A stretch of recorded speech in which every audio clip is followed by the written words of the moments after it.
निरंतर प्रयास की शक्ति। मंदबुद्धि वरदराज की कहानी। प्राचीन काल में एक गुरुकुल में वरदराज नाम का एक बालक पढ़ता था।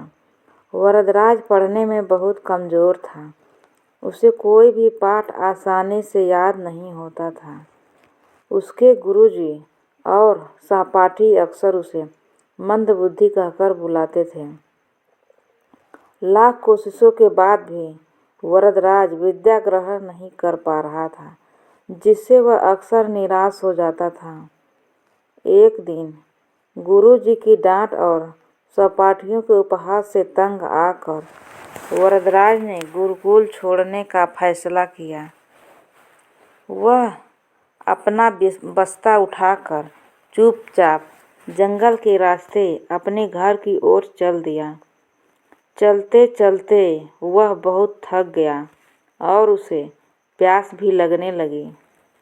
थोड़ी दूर जाने पर उसे एक कुआं दिखाई दिया। कुएं पर कुछ महिलाएं पानी भर रही थीं। वरदराज वहीं रुककर पानी पीने लगा।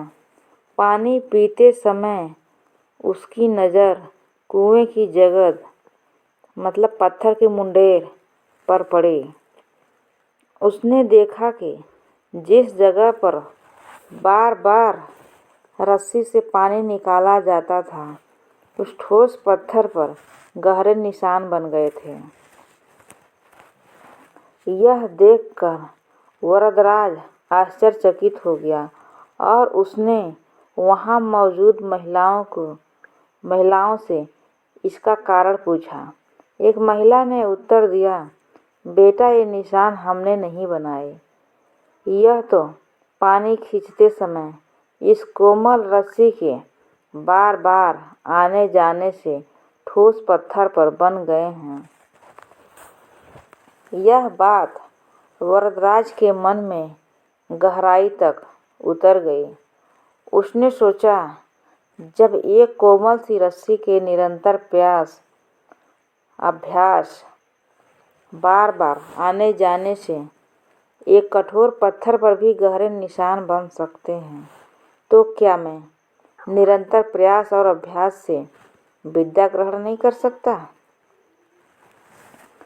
इस घटना ने वरदराज के जीवन की दिशा बदल दी। उसके अंदर एक नई ऊर्जा और आत्मविश्वास का संचार हुआ। वह तुरंत वापस गुरुकुल लौट आया।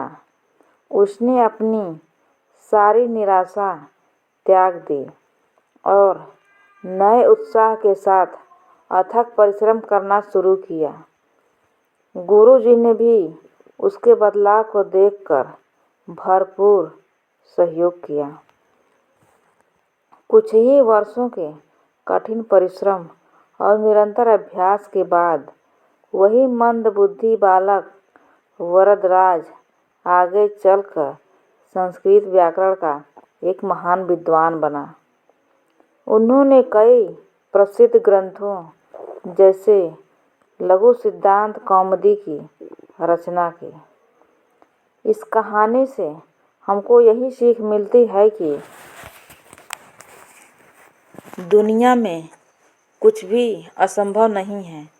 यदि अंदर दृढ़ संकल्प हो और हम बिना हार माने निरंतर प्रयास करते रहें, तो हम किसी भी बड़ी चुनौती का सामना कर सकते हैं और सफलता भी हासिल कर सकते हैं। असफलता मिलने पर निराश नहीं होना चाहिए, क्योंकि कभी कभी गुच्छे की आखिरी चाबी भी ताला खोल देती है। धन्यवाद। आप लोगों को यह स्टोरी कैसी लगी कमेंट करके ज़रूर बताएं। Thank you.